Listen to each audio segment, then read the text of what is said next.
Yes, yes, yes. Okay.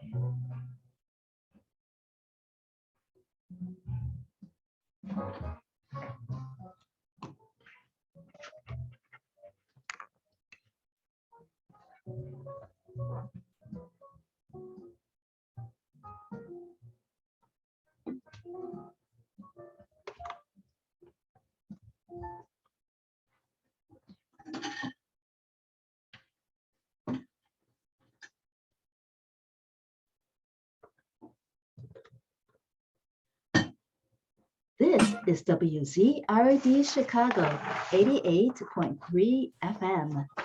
And we have with us at WZRD via Zoom, AMBERalert's founder, Pastor Charles Williams of the Amber News Network. How are you today, Pastor Williams? I am very well, thank you. I will be on set in just a second. Take your time, that's okay. Yeah, I am very well, thank you. Yeah, thank so you glad to have very you much. here. Of course. Yeah, we understand. You fix up everything because you have a very important message, and we want to make sure that your message and the people that you help, we could spread that far and wide, and make sure that Yes, you ma'am. spread it, we spread it, so that we could hopefully help families find more of the missing persons. Absolutely, absolutely, absolutely. So once again, thank you so very much for your patience, and we are here, and we're here live from Columbus, Ohio.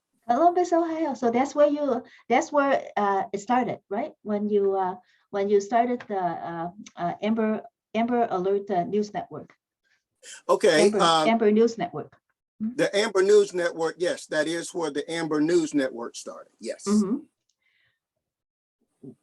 What about when you if you could multitask, I'll ask you questions. Otherwise, you finish programming. Sure. Programming is.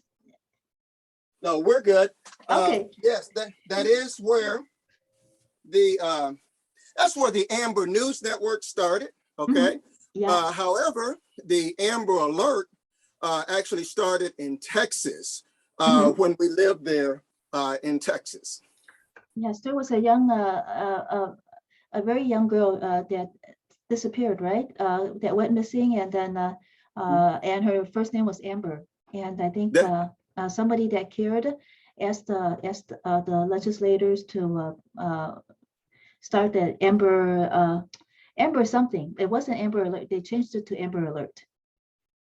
That is correct. Part of that is correct. I'll say it this way: the AMBERaLert, the AMBERaLert actually started on January 13th, 1996. Amber, little 9-year-old Amber Hageman, she went missing a couple of days prior to that. She was riding her bicycle in and around the Arlington, Texas area where she lived, and she was abducted. And on January the 13th is when I come in the picture. On January the 13th, I picked up the phone after listening to the reports and so forth. I picked up the phone and called a local radio station. That station is WBAP. And at that time, it was in Fort Worth, Texas. Now it's in Arlington. And I talked with the talk show host there, Mark Davis, who I shared with him, and the Arlington, Texas police spokesperson at the time was Dee Anderson. They were all there in the studio when I called, and I shared with them a very simple concept.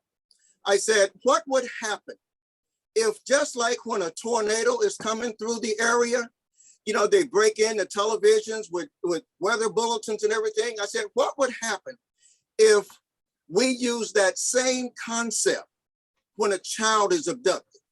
You would be able to put eyes and ears on every corner. And the long and short of it was that was the initial first trial of that particular concept. They said, that sounds so simple. Never will forget Dee Anderson. He said, that sounds so simple. And Mark said, let's just do that right now. And so on January the 13th, while Amber was still missing, the initial concept was done. And we had a number of witnesses to us making the phone call and the content of the call. And the long and the short of it is that as a result of that phone call, the Department of Justice adopted that same concept of using the weather system. That's why when people hear of an Amber Alert, they say, well, this sounds just like the weather system. It should, because it's mimicked right after the weather system. And that was my idea. That was my concept. And later on, and this is where a lot of social media picks up, later on, the Dallas-Fort Worth radio announcers picked up the ideal. Dee Anderson shared that ideal with the radio announcers at a meeting that they were having.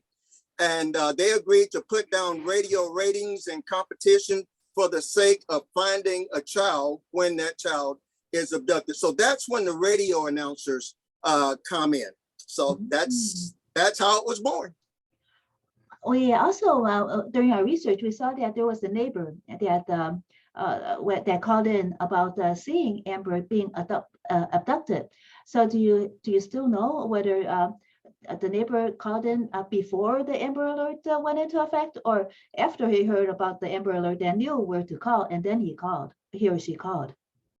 I have no knowledge at all of who the neighbor may have been. I do have knowledge that there was a neighbor who reported the little girl being abducted. They gave the police officers a description of a vehicle. They gave the police officers a vague description of what he or she saw, but I do not know that person's name, but I do know that the Amber Alert concept is based from the phone call and the ideal that I shared publicly on January the 13th, 1996. Yes, that is so important, because even though tragically Amber wasn't safe because she was found dead a couple of days later, but however, because of the Amber Alert, there have been many missing people that have been found. Could you share with us what is the maximum age that a person has to be before an Amber Alert would be issued for the person? The Amber Alert is able to be issued from the time a person discovers that they are pregnant with child up until 364 days of their 17th year of age. Once they turn 18, they are no longer eligible to receive an Amber Alert. Do you know that when we went in Chicago, we are in Chicago, and these Amber Alerts are occasionally, thankfully it's not like a lot of them, but however, maybe it would be good if there were more of them, but however, most of them are of very, very young children, like under 5. Do you have an idea? Is that does it usually Amber Alerts get issued for very young children, or are there also teenagers that, because we hardly ever hear of the teenagers. There's so many of the very young children that we hear, that we see the Amber Alerts being flashed on the phone, and even on the radio. We hear it on the radio in Chicago. Yes, yeah, and it's the same way across the country. One of the most important factors in the Amber Alert is that they try to, in the development and putting this together, they try to keep putting the criteria together. Rather, they want to keep everything as close to being as it was when Amber went missing. So she was a little child. She was 9 years of age. Okay, and that this is why they more so, you're going to hear more about the younger ones than you will the older ones, typically because when it is a young child, meaning from the time of pregnancy to the time of, let's just say, 10 years of age. There's not much that a little child can do. There's only so much that a little child can do. A little child is not of that age frame is not going to be considered a runaway. Most of the time, you're going to hear more Amber Alerts geared toward the younger people. Here's why: because more people are more sympathetic towards the younger children of age. Once the kid starts getting into that 11, 12, 13, they are more likely being, quote unquote, considered as a runaway. 14, 15, 16, 17, up until that time, they are, they really have to prove something is wrong before an Amber Alert would be issued. So yes, the younger children get it more quickly. The older children, authorities are a lot of times reluctant or hesitant to give it to the older ones because they have to weed through the fact of, is this child a runaway? Is this child just kicking it with their friends? These are questions you don't have to ask about a 2 or 3-year-old. Mm-hmm. Well, what about your system? Because when the authorities, as you described, when they're trying to investigate under every rock before they issue an Amber Alert, that's valuable time being wasted that might have gone into intercepting someone who abducted the missing person. Would a family be able to come to you for an alert instead? And has that happened? And I know that you vetted cases before you issue an alert, but has it happened that the families come to you instead, so that there's less time wasted, and then in the end they were able to find that person who was missing? Yes, the answer to that is absolutely yes. Many families have reached out to me directly first because they felt that perhaps it was taking so long for the authorities to issue an Amber Alert. We have often we've had families, particularly, and I want to draw a scenario here. We have child safety advocates in all 50 states. Okay, sometimes we have more than one advocate covering certain states, and we have this partnership with them. And a lot of times we are made aware of cases before an Amber Alert even becomes an Amber Alert. There have been times I have issued a courtesy alert, and with the abstract that should this case be elevated to an Amber Alert, we will then drop the courtesy alert and just go with the fact that it's an Amber Alert. And there have been times when cases have been issued as Amber Alerts that at some point in time, authorities decided to drop the Amber Alert and issue it as something else. Then we would take that once it's dropped and issue a courtesy alert, because our goal is to make sure that every child get as much possible exposure as possible, because in those early hours, it's very important. It's been stated, and I absolutely believe it, that in our industry, when a child is abducted, a suspect can flee at the rate of 60 miles.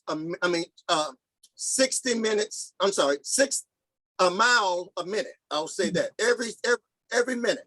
Every minute is a person going, further and further away. And so this is why it is critically important. A mile. Think about that. A mile a minute. A mile a minute. Okay, how far could a person be in 30 minutes? They could be out of your county in 2 hours. They could be out of your radio reach. So this is why we don't just use just radio and TV. I was thinking about this earlier. One of the beautiful things about the courtesy alert is that when an Amber Alert is issued, a lot of times, I mean, most of the time that an Amber Alert is issued, it is issued between news cycles, meaning that when the 7 o'clock news goes off at 9 o'clock, there is no more news up until noon. When the noon news goes off at 1 o'clock, there's no more news until 4 or 5 o'clock. Well, what happens during those times when a child goes missing and it's going to be 2 hours before the news media is able to alert the people on the news?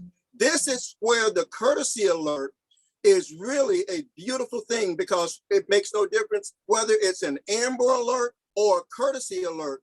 We step in and we will be able to fill that gap in notifying the people, making the people alert, so that when they come home or when they finally get a chance to get to their device or wherever it is they get their news, they will already be made aware of it. And the other beautiful thing about the courtesy alert is that with the Amber Alert all over the country, with the Amber Alert, when it goes to your push notifications on your phone, you're going to get information. You're going to see written information. You will not see a picture of a child. You will not see a description of a child. But with the courtesy alert, we are able to push out the child's picture immediately. As soon as we get it, we are able to push out the car wanted in connection with the Amber Alert immediately. And a lot of times this happens after the news media has already, gone off the air. You use social media for these courtesy alerts. So if people want to make sure that they do catch the alerts, do they have to be on a certain channel, on a certain Facebook page, or how do they need to be connected to social media in order to see your alerts? Well, I would love to say they need to be connected to my page, but we have made it a lot more easier and convenient for people to receive the alerts and the information that we send out. I mentioned before our child safety advocates that are spread out throughout the country. Mm-hmm. What we will do is we will produce the broadcast here in our studio. Then we will take and share it with all of the social media advocates. Okay, we have advocates on Facebook, on Twitter, on Instagram, and on YouTube. And we will take it and share it to them, and they then will take it and share it with their followers and invite them to do the same thing in sharing it. And so by doing that, it eliminates people having to just come to my page to get the information, but they may see that alert 4 or 5 times in a day, coming from different angles. So yes, it does get out, but it's the power of the people that we use to put our alerts out. And it is also the family, right, and the friends of the missing person as well. It will be shared via their networks, via their friends as well, correct? That is absolutely correct. I know we will take and typically with the courtesy alert, we will take and set up an interview with a family member. And to me, that's important, because I don't think no one can really register or tell a person's story like a mother or a father can who is missing their son or daughter. And so typically we will take and schedule an interview with the mother or the father, and they will come on the air with us, and they will tell us a little bit more about their son or daughter that's missing. But what this does is it also creates an avenue for the mother or the father to speak directly to their son or daughter that is missing, and in some cases, speak directly to the perpetrator who may have abducted their son or daughter. We've did this several times and with great results. I'll give you a great example. There was a young man who abducted a small child, and the family came on my broadcast, and I said, if the perpetrator is watching, what would you like to say to him or her right now? And they spoke something to that particular person. When they finished, I spoke to the person and I asked the person, I said, listen, do not do any harm to that child. Take that child to a safe place and drop that child off in a public or in a safe place. I have you to know that within 2 hours, authorities found that child. That child had been dropped off in a restaurant, was sitting on a table, still in their baby chair, whatever that's called, still in their baby carrier, and was there on the table. And that perpetrator did exactly what I asked him or her to do. And that has been repeated several times. That because a lot of times you don't know who you're talking to, because one thing about doing broadcasts like we do, both the good people will receive our broadcasts, and also suspects also get our broadcast. And so we were just thankful and grateful that we were able to speak some sense and some rationale into him, and he was able to do the right thing. And the authorities later caught up with him. But initially, our purpose for doing the broadcast is to get the child back safely.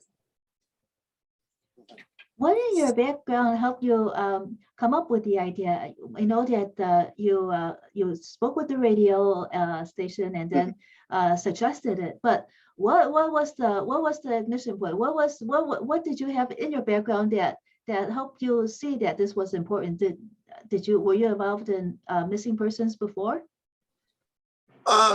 No, at the time that I did that, I had no idea.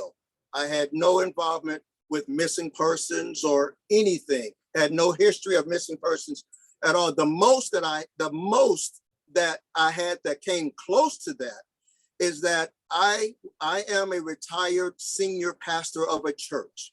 And of course, as a pastor, children are very precious to us, okay? I love their smiles. I love the way they do things and so forth. And so that's always been a tender spot in my heart as a pastor. When I got ready to, when I placed the call, one thing kept resonating in my mind is that I am also the father of 4 daughters. And I was thinking, how would I feel if something like that ever happened to my daughter? And how would I respond? How would I react? And so, and I've told many people, and I've said this publicly, that they would have probably had to put me in jail, because I would have been just absolutely bonkers if any of my daughters had gone missing during that time. And it was for that reasoning within me that I chose to step up and to get involved in the process. Well, you were a retired pastor.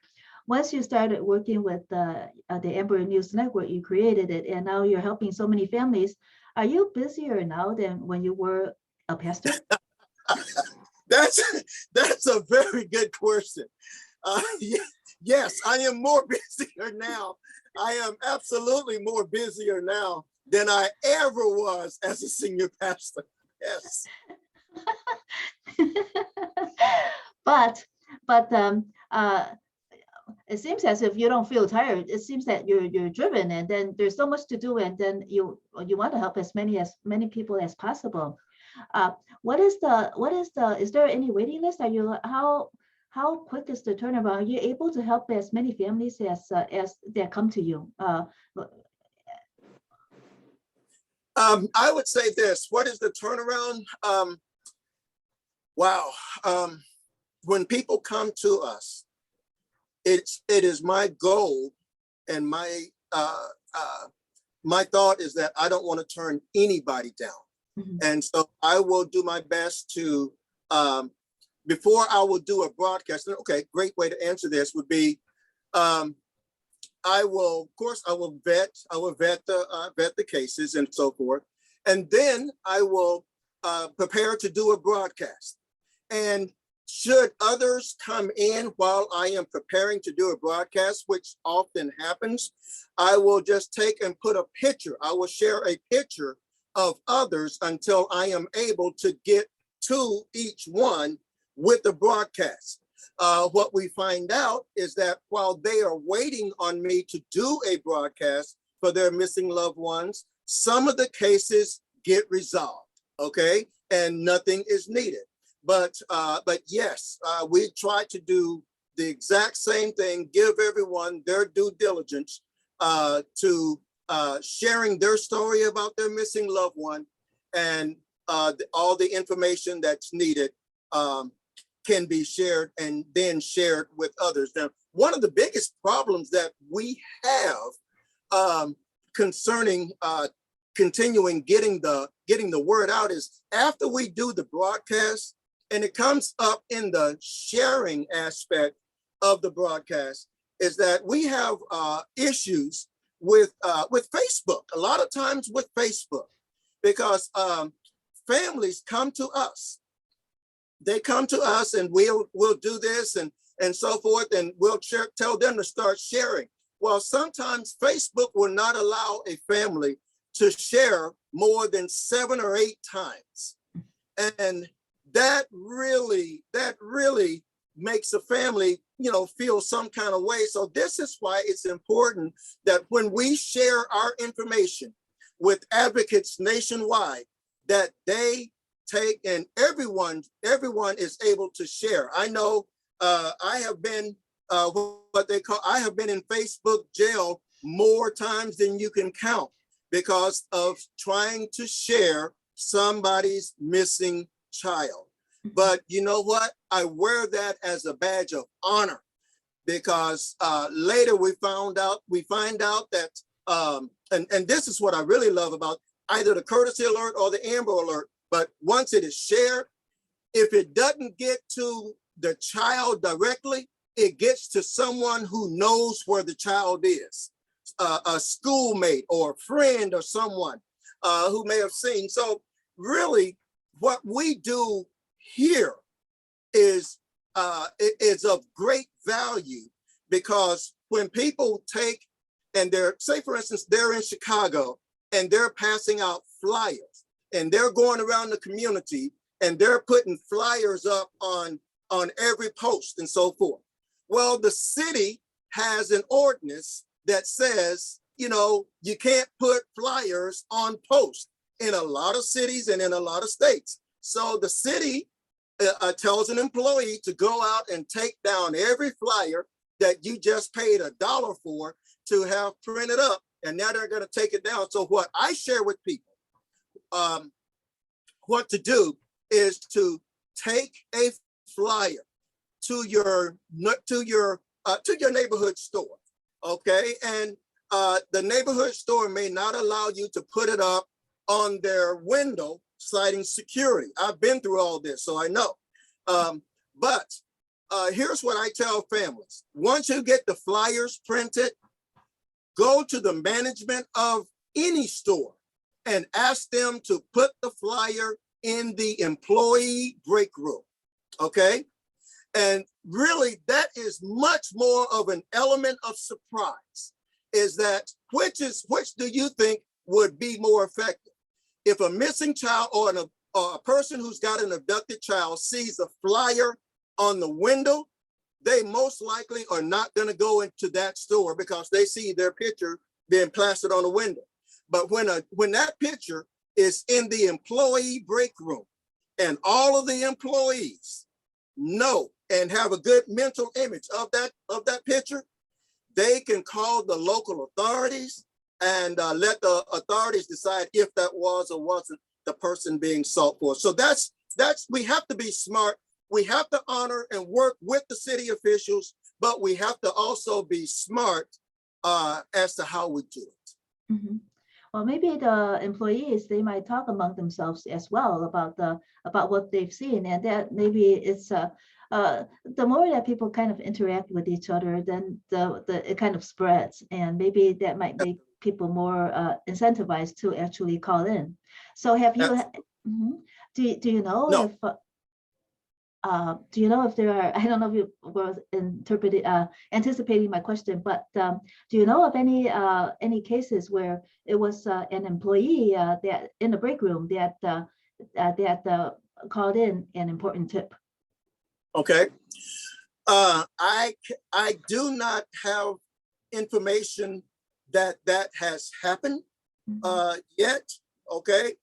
We recently started doing that within the last 6 to 8 months. Okay. So it's still quite early to determine whether or not, but again, the beautiful thing about that is, let's say here in Ohio, we have a store called Dollar General. Okay. And let's say a person goes into the store, okay, with the child. They go into the store and they go up to the counter and all of that. They have that person on camera from the time they drove up to the parking lot. They have the person on camera at the register and everything. So the whole purpose of that is for authorities to be able to track someone's movement. They can now say, this person was last seen at the Dollar General on such and so street at such and so time. So we have reason to believe that this person is still in the immediate area. Okay. Mhm. Yes. So evidently, well, as long as the flyers are up, it seems as if it helps, because like you mentioned earlier, if they were taped to poles and taken down, that's a big waste. But even though it might reach fewer people, as long as it's up and in the like let's say in the employees break room, that keeps the message spreading, because it's like a whole network, and then it keeps on going, right? And that's your basic premise, and that's how you came up with the idea, finding somewhere where it just won't be taken down. That is absolutely correct. And one other thing I would like to share to families who have a missing loved one, and you feel like, okay, we've done the flyer thing, okay, we've done the sharing thing, okay, you've got a courtesy alert out for them. What else can we do? What I would encourage some parents to do is to network, get with other parents of missing children in your area and come together and purchase the use of a digital billboard. Okay, now when Amber Alerts are issued, they will use those same digital billboards, and there's no cost or anything at all to the Amber Alert network. But here's the thing. People who just have missing children can also use those same digital billboards. They can contact the company that owns those billboards and let them know what they want to use them for. It has been my experience that the companies, once they find out that the family is trying to find a missing loved one, they will allow them to use their digital billboards at a reduced cost. The only thing that the management requires of those families is that, one, that there must be a police contact. There must be a police contact information. They will not do it if you're just going to issue your personal phone number or something like that. Mm-hmm. Yes, that's very helpful. And is that relevant to across the country or only to some states? That is relevant to anywhere in America. Mm-hmm. Everywhere. They're all 50 states. You can contact the company that owns the sign. let them know what it is that you are desiring to do, and they will work with you at a reduced cost. And those are the only two requirements: a reduced cost, and there must be a police report on file as well. When you started in Texas, and first it was where was, but it was in Arlington and Fort Worth, and then Arlington. When did it start spreading to neighboring states? Then how do you still remember? Yes. Once it started spreading really soon after Texas started using it. It had not yet become law or anything in Texas yet. The ideal was beginning to grow because now that we're doing this in Texas, and they kept doing this they kept doing this in Texas, getting it out quickly and everything, because at that time, law enforcement and media were bumping heads. Law enforcement was like, no, we're gonna withhold this information. This is our information. And once we came forth with this concept of, instead of them withholding the information and sharing it with everybody so that the child could be found, they started seeing results. And so the first state that I am aware of that came into Texas and wanted to see how it was, Texas started getting good results from children that had been abducted, was California. Officials in California came to Texas. They were looking at the program, and they came and had more questions and talked to the law enforcement officials as to how it was they were doing. They spoke with Radio Broadcasters Association and found out what it was that they were doing, and they took it back to California. And what do we know? California started getting positive results, and then other states started getting positive results. And so it was a couple of years. It was just shy of 2 years before this became a nationwide alert. As it started to snowball and continued to snowball, during this time, President George W. Bush Jr. was the president at that time from Texas as well. And so once they got all the data together and so forth, different ones, not myself, but different ones began to approach legislators about making this a national law. And lo and behold, it did. And I am still so proud today to say that I sit here before you as a person who was able to get all of the U.S. Senate to agree on something, okay? And all of the senators, all of the U.S. senators agreed that this would be a very good thing. And I'll tell you a little secret. The reason that they agreed that this would be a very good thing is that it cost them nothing. It cost the country nothing. And that was one of the major things that really appealed to both members of the House and members of the Senate, was that there was no money that people were going to have to use in order to look for a kid. This was a grassroots movement that swelled, and once they made it law, then they did pour money in toward it for better implementations and in ways to better the program, and to give law enforcement training as to when an Amber Alert is needed, how to activate it, and all those type of things. Do you base when you vet the families to see if you should take on the case? Do you base it on how law enforcement questions families as well? What in your background help you to vet a case, or is it just common sense? I use both. I use both. I will really, after talking to a family and seeing the pain in a father's eyes, father to father, how could I dare say no? When I sit down and I talk to a mother and she is weeping and just sharing with me that she feels that everyone else has let her down. How could I dare say no? And then I reach out to the authorities concerning that same case.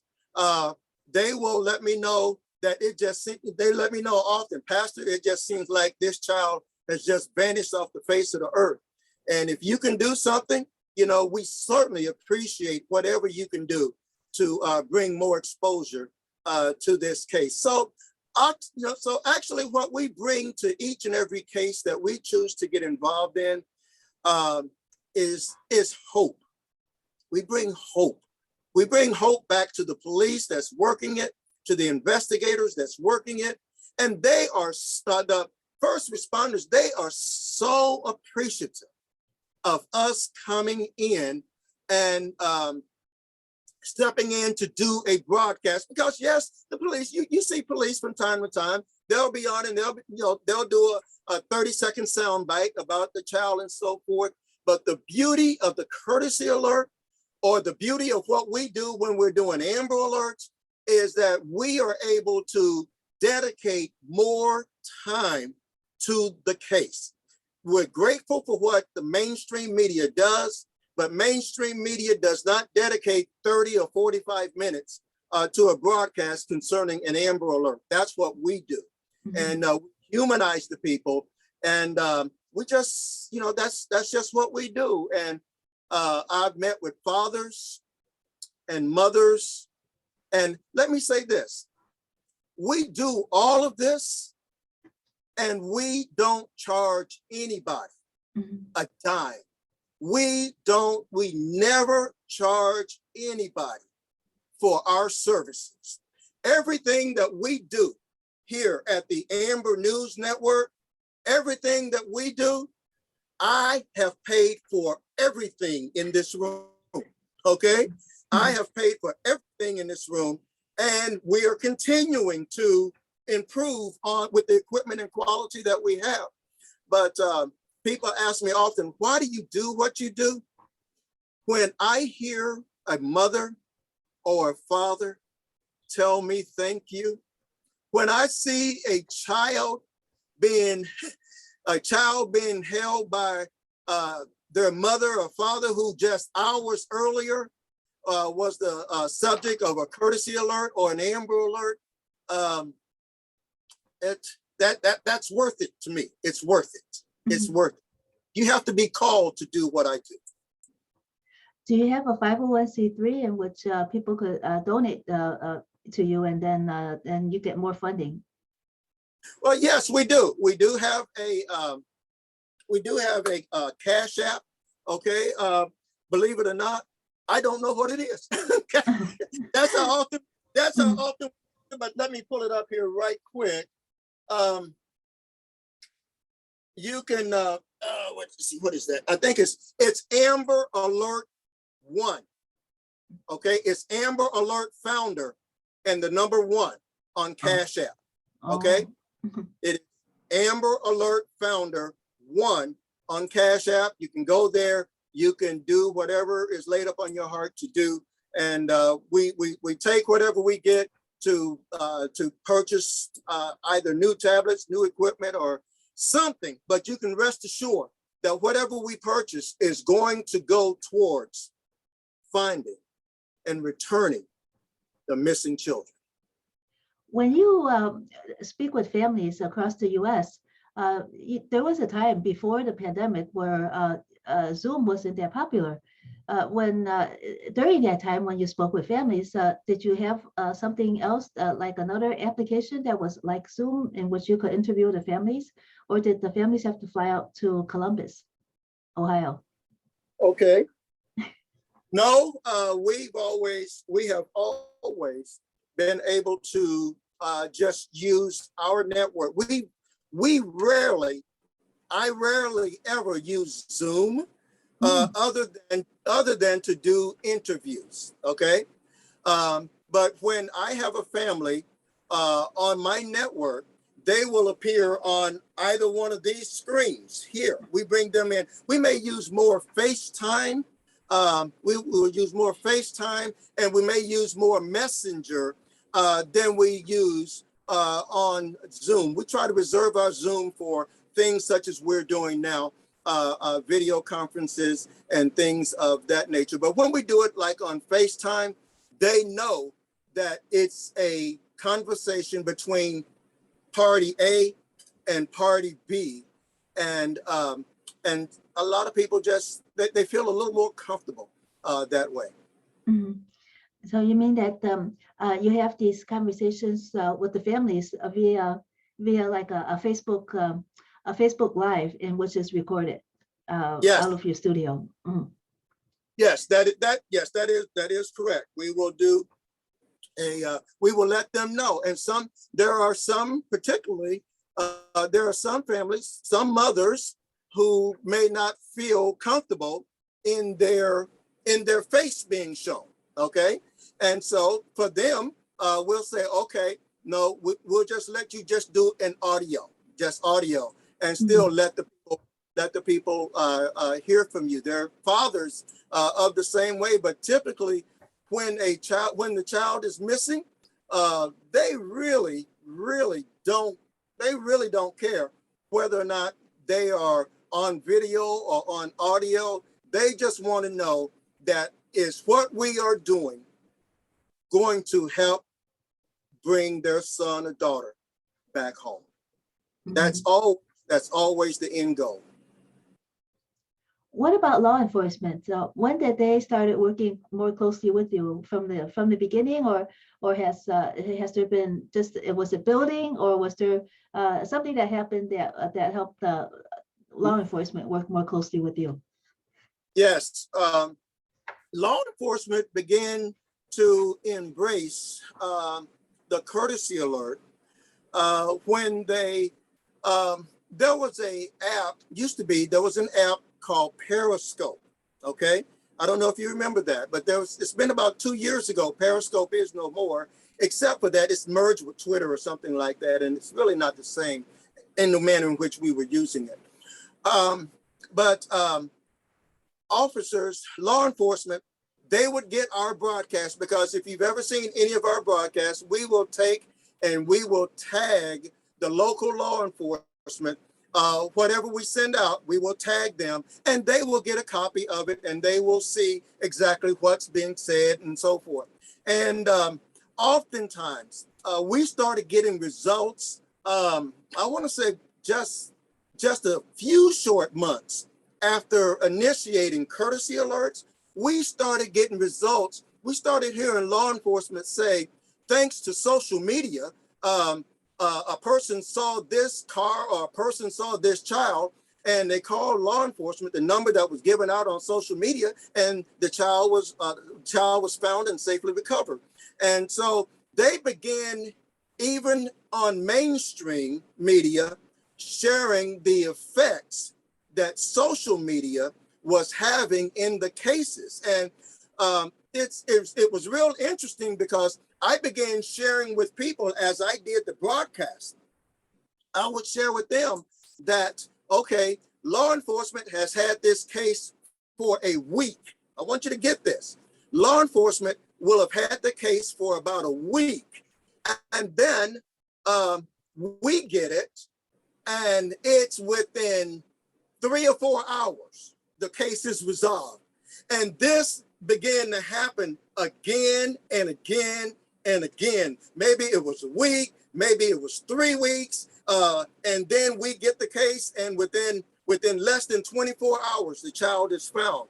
So yes, and law enforcement began to tell us thank you, and they know now whenever we call, we will find out about the information. They will give us any additional information, or they will tell us not to mention certain information.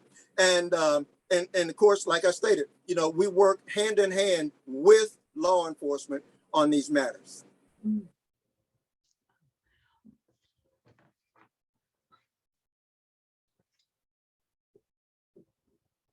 When did this network spread to other countries as well? It's very good. Very good question. Shortly thereafter, like I stated before, we have child safety advocates all over the country, but we also have child safety advocates that we network with all around the world. And so when we do a broadcast here, some of our partners from Germany will take and will share the broadcast to their American friends and so forth. And likewise, we will receive from time to time, we will receive alerts from Ireland or alerts from Germany or alerts from Australia. And we will take and share them here. And people say, well, why would you do that?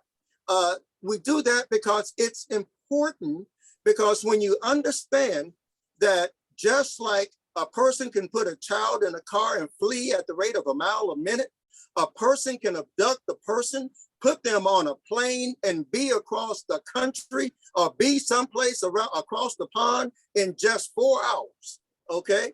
And so, yes, we do incorporate our international partners as well. And so, yes, they are sharers of our broadcast as well. And as they share into the other countries and so forth, that's what has caused the courtesy alert to even take on an international emphasis. So even for sometimes with people in other countries, do they come to you and then you help them issue courtesy alerts on your network as well, on the Amber News Network? Yes, I do. And I'll give you a great example. I had a family, it's been a couple of years ago now. I had a family who came to me and they were from another country. And they asked if they couldn't get the authorities over here to issue an Amber Alert because there was a situation where I think the father, who was a serviceman, was stationed here in the United States, and the mother, whom he married, was from another country. And so the family from that other country was asking me to get involved in issuing a courtesy alert for this child, whom the mother was from another country, but the dad was from over here. And so, yes, we did issue that alert. We had to wait, however, until they had some law enforcement on their side here in the United States, such as a lawyer or a private investigator or someone here, because if I'm going to issue an alert here in the United States, I must have a United States number to give to the people on the broadcast, because people are not going to call around the world to share something. There must be a number here on this particular, here on US soil for me to give people. And so once we did that, we were able to do that, and the child was returned.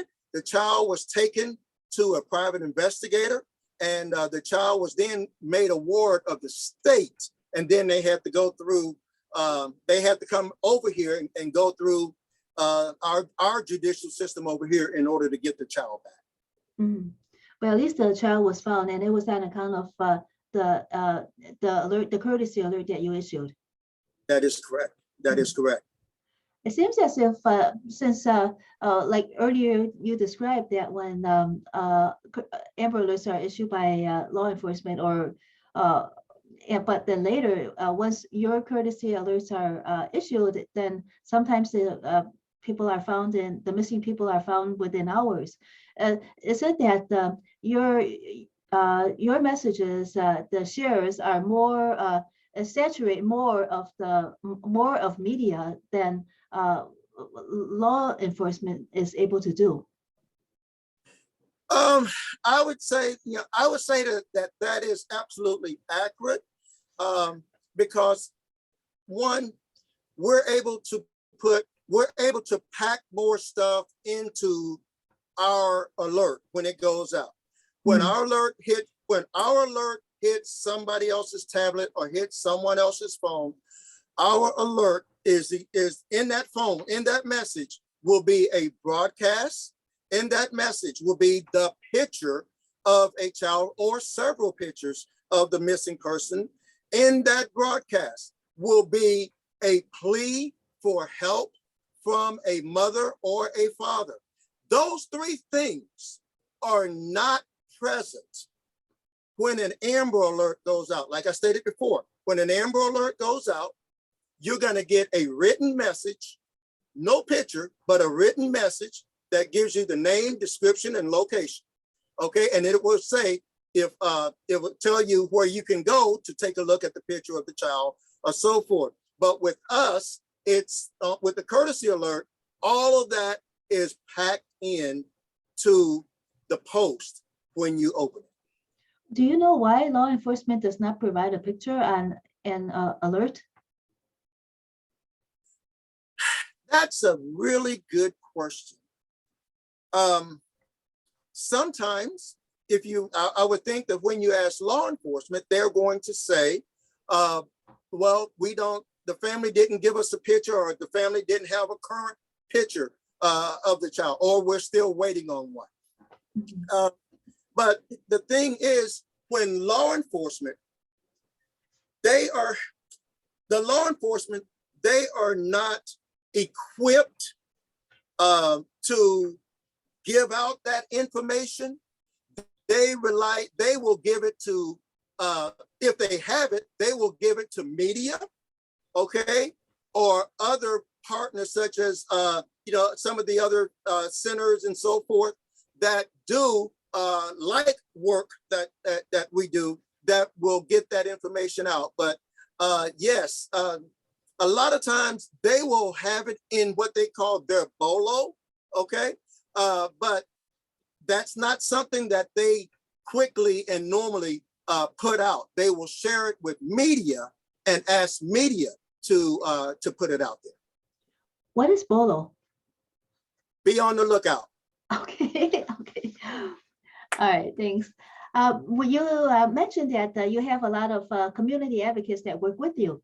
How can, are they increasing? And is it that the community organizations learn about you and then sign up to work with you?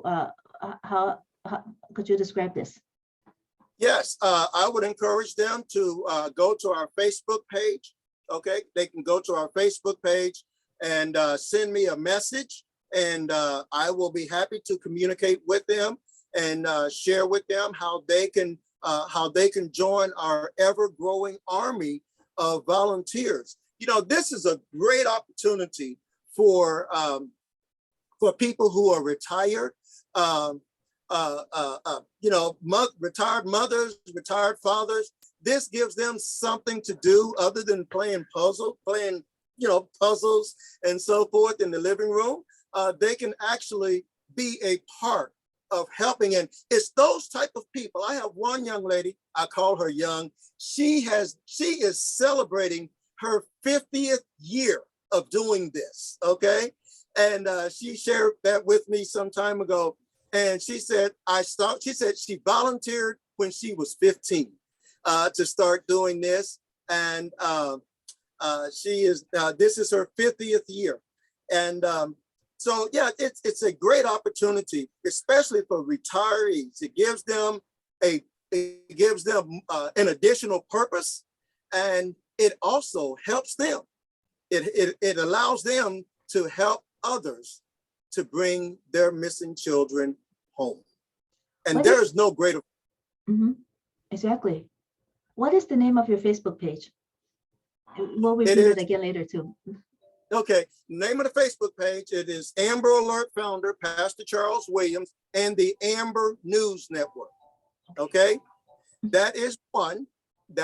And then there are others, but typically if you go to that one, you'll see the others down there. If you see a picture of me and a picture of me and President Bush, you know you're at the right page. Okay. How well do average police officers on the street understand the plight of abducted or coerced human trafficking victims? And is there any training for police to recognize human trafficking? That's really, really good. I had stated before, and I still hold to what I stated, that I believe that there is ongoing training that is absolutely necessary for law enforcement in understanding and recognizing human trafficking victims. Because this question came up last week before Congress as to this plight and so forth. It's important because you can't just say, I got trained, I got a crash course in human trafficking before I joined the force, as I was joining the force, but that's been 10 years ago.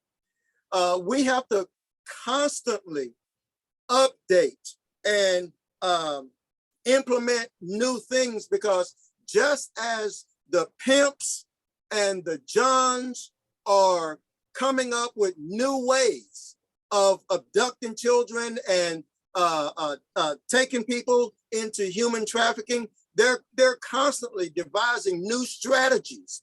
So it would only make sense that with the abductors and the Johns, with them doing, with them updating how it is what they do, we must, and law enforcement must, I would say on a yearly basis, continue to be updated as to their practices, policies, and procedures concerning human trafficking. Because I give you a great example. There was and this is something new. We hadn't seen this. But there was a young lady in Newport News, Virginia, and this young girl, she was I think she was like 14 or 15, out of Newport News, Virginia. Her mother sent her to school on a regular school day morning. This just happened about 5 months ago. Sent her to school, and as she sent her to school, mother said everything looked normal. They had no argument, no falling outs or anything. She was just going to school. But when she got to school and she was in the classroom, this girl received a phone call, not from her phone, but from another phone that had been supplied to her. And on the other line was a guy telling her that he was outside of the school and that he wanted her to come on and go with him. This girl then gets up and walks out of her classroom. The teacher did not stop him, because nowadays when teachers try to stop some kids, the kids up there, they're subject to fight the teacher or cuss the teacher out or whatever. And so this girl, she walked out of the classroom, and the school video footage shows her leaving the school, in front of the school, going and getting into a car. And they showed the video footage to her mom. Her mom did not recognize the car. The long and short of it was that they later found that girl. She was missing for 3 days. They later found her around 2 o'clock in the morning in the streets of Newport News, Virginia, being trafficked.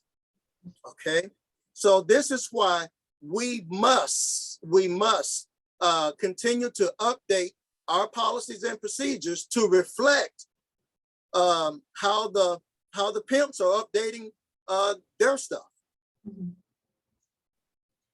This is WZRD Chicago 88.3 FM.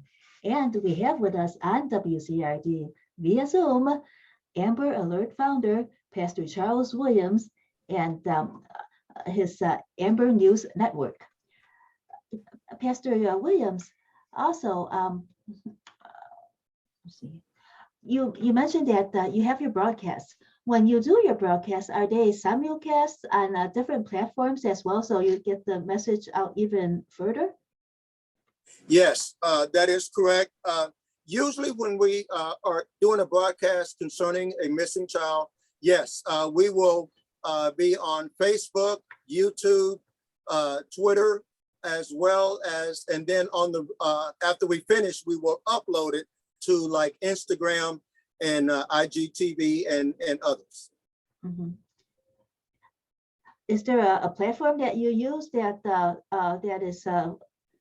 that helps you spread it to help you coordinate having all of these different platforms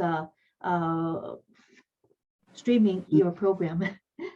Sure, sure, that's great. What we do is I'm old fashioned, okay? I believe in, I just have, and I have the YouTube app, I have the Twitter app, I have the Instagram apps and all of this.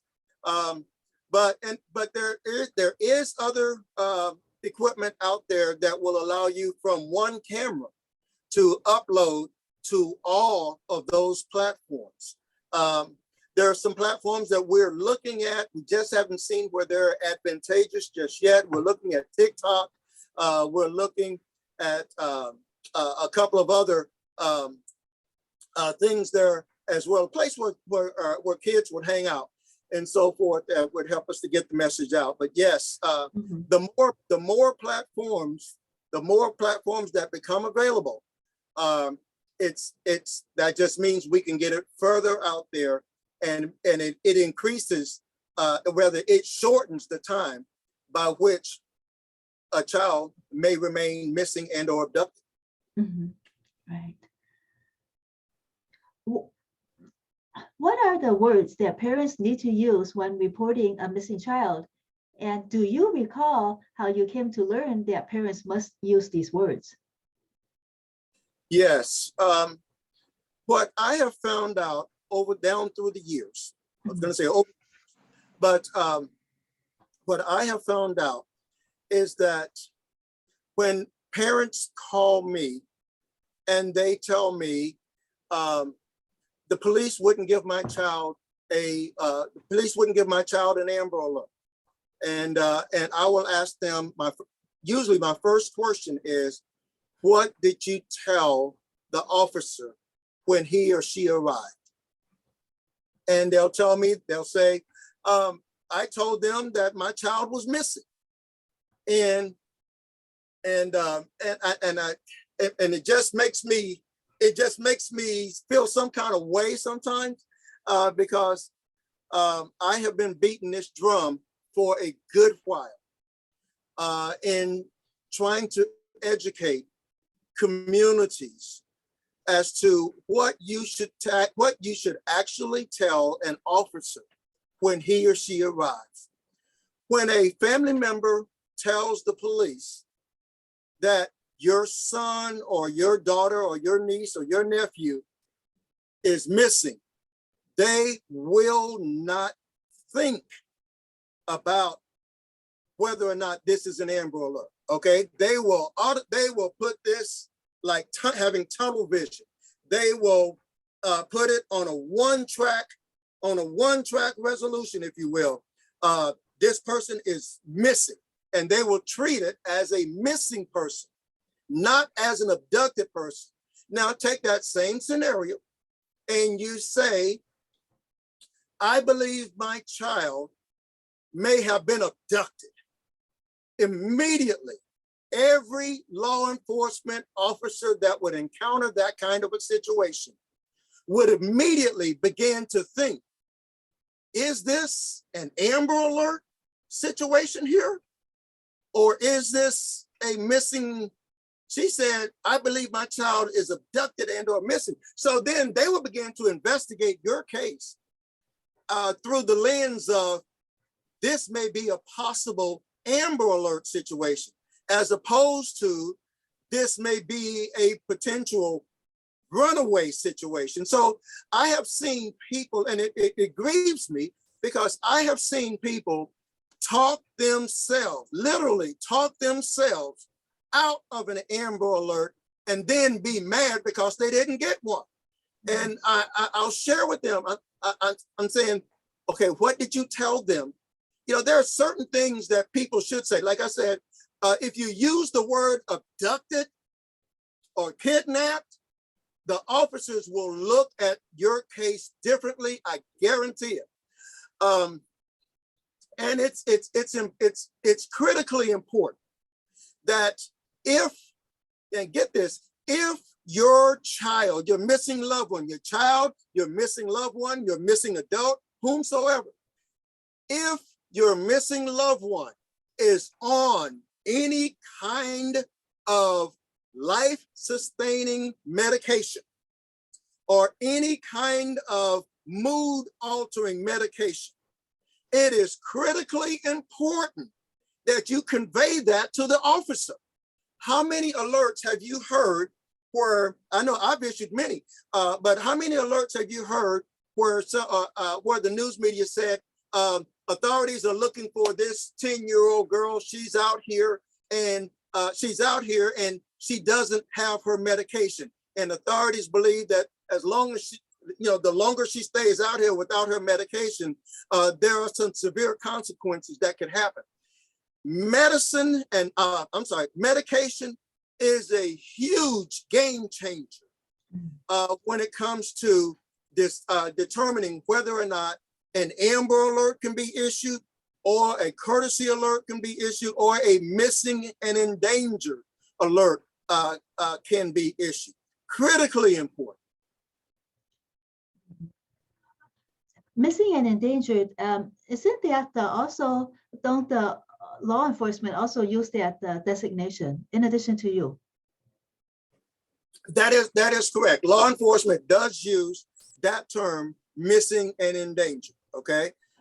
They will use that term, whereas we use the term, you know, we'll say a courtesy alert, or there may be others that may have other alerts. I know about there's an alert called the Ashante alert out of Virginia for those who are over the age of 18, and that is, you know, that's another critical area, because once a child turns 18, law enforcement, they will not go out and look unless there is an extenuating circumstance, and medicine is an extenuating circumstance to cause law enforcement to actually, you know, get up and issue a missing and endangered. But before they will issue a missing and endangered, they must have some type of credible proof that your loved one is on this medication, Xanax, or some of these other powerful medications. Having a prescription from a doctor or a letter from a doctor stating that, yes, he or she is on this medication is a game changer for law enforcement. When you mentioned earlier that the age bracket that is included in Amber Alerts, you mentioned pregnant, someone that is pregnant, so the child within that person. This is the first time we heard about that. So could you describe to us if you know of any case in which an Amber Alert was issued for a person that was still inside the mother's womb? Absolutely, absolutely. It is, believe it or not, it has happened more times than you would probably want to think. Mm-hmm. Whenever a pregnant woman is abducted, or if she's kidnapped, let's say a pregnant woman is kidnapped, an Amber Alert can and has been issued for the child that the mother is carrying, okay? Because she is with child.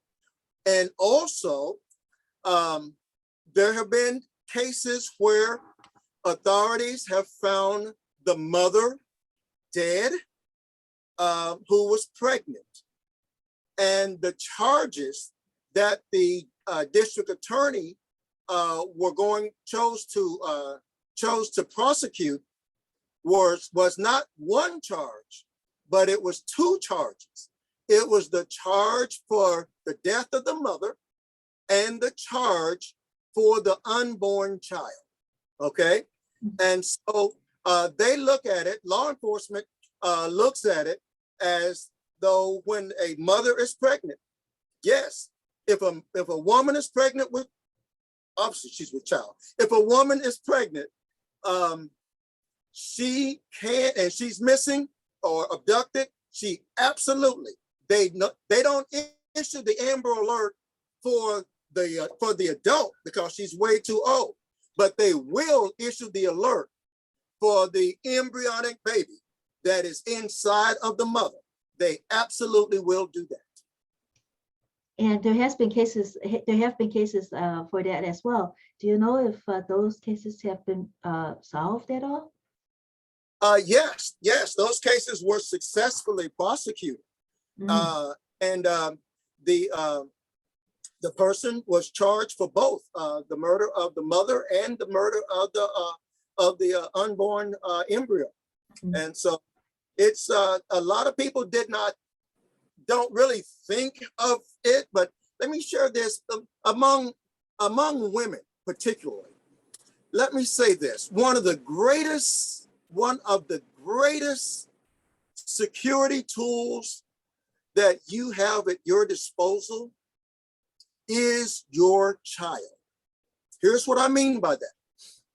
If a woman goes missing from a upset boyfriend or whatever, if a woman goes missing on her own and she's not pregnant and she doesn't have any children with her, authorities are going to treat it just like they do a lot of other cases. You know, if she turns up, we'll let you know, and that's about it. But if that same woman has a son or daughter with her and she and the kids go missing, that woman then becomes the benefit of those children who are missing, and authorities will issue the Amber Alert for the children, knowing that the children are with the mother, most likely. So yes. Okay.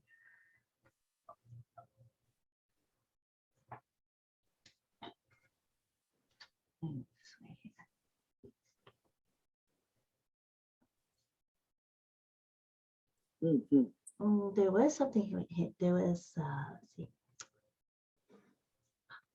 You also mentioned that a current photo is necessary. That is 3 months old of a child. A current photo that is 3 months old of a child is the best photo for showing authorities to find the child.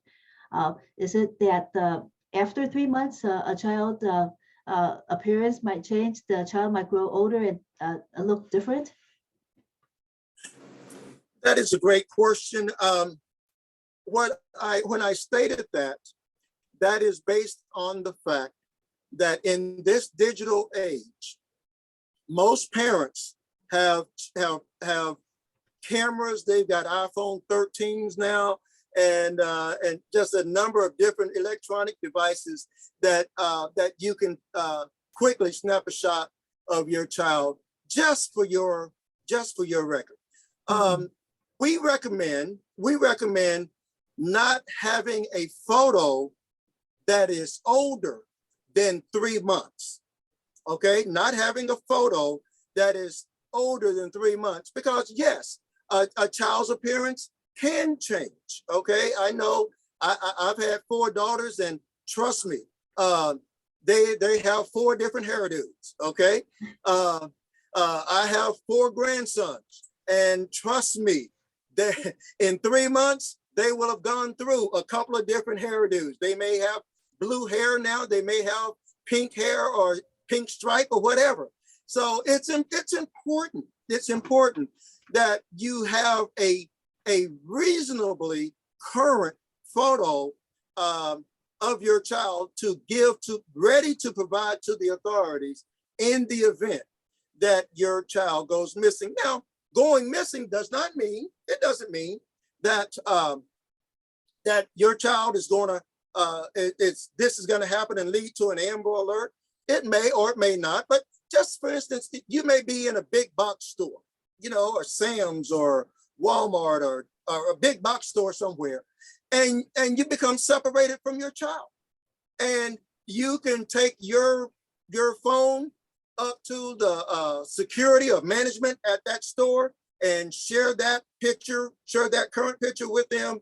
And, you know, within minutes, hopefully, they will, you know, return you and reunite you back with your child there in the store.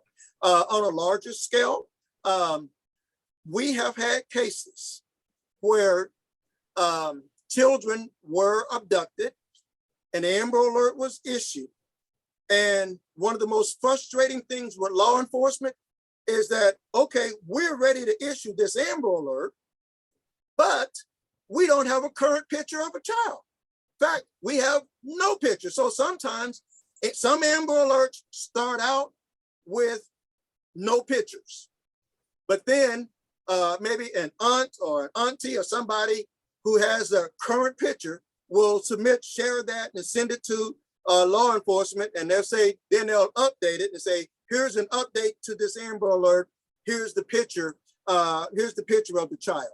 And so, but when minutes matter and seconds matter, it's a good thing to have that picture of your child on your phone. Okay, so just in case. Now, I stated before that when we were in the height of the pandemic, we were saying we need a picture with or without, with or without a mask, okay? And we're still saying a picture, show us a picture with the mask and without a mask, because we are still in this pandemic. And so we have found children with masks on, and we have found children without masks on. But if you just totally don't mention the mask, then that's something that doesn't give you the best edge at finding the child. Mhm. Yes, and also if someone has abducted the child, they might want to disguise the child by putting a mask on the child to hide the features too, correct? That is absolutely true. What about adults? Let's say that if there are, someone over 18, does that three-month-old photo, is that applicable to adults as well? I would say yes, it is, because here's what happens with adults. Like I said, they can really change their appearance and so forth. But it's always good. It's like me, I have pictures of all my daughters. I have pictures of all my grandchildren. I have pictures of my granddaughters and my grandsons. Okay, and they are all current.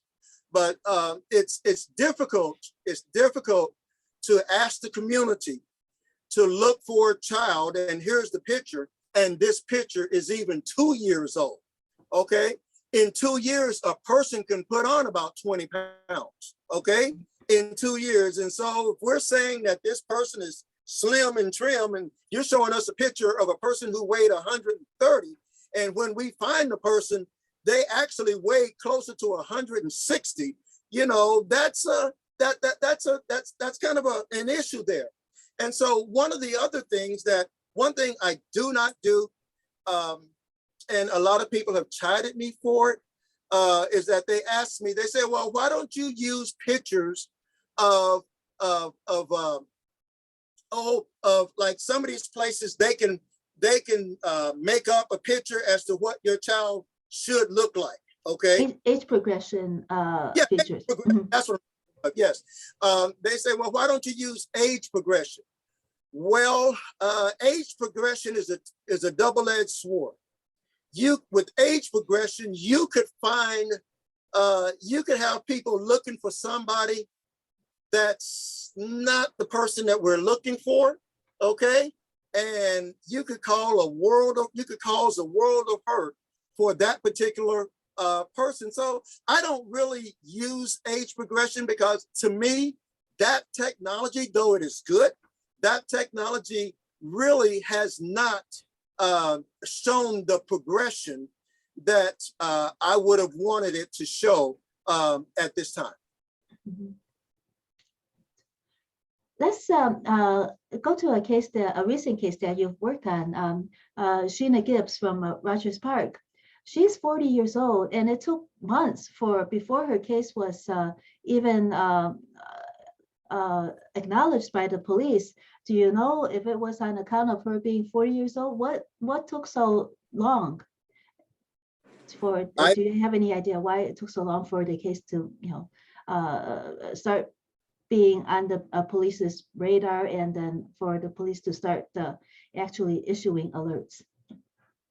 I believe much like you that her case just really literally fell under the radar. There was several jurisdictions involved with her case. There's the Illinois jurisdiction, there's Rogers Park, Chicago, and then we spread out into areas in Iowa as concerning this particular case. So this is a case that stretches out over multi jurisdictions, and I have spoken with the family, and they are very, very appreciative for the radio station here sharing about her case. And because had it not been for you, it was not even on our radar. Okay. And so when we did the digging, when we began hearing from the family and those who have grown up with her, we began doing digging and speaking to several family members.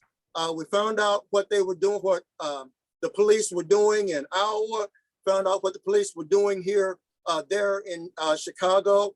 And we are yet hoping for a good resolution. Sometimes I tell the families that sometimes no news is good news. It's not necessarily bad news, but no news is good news.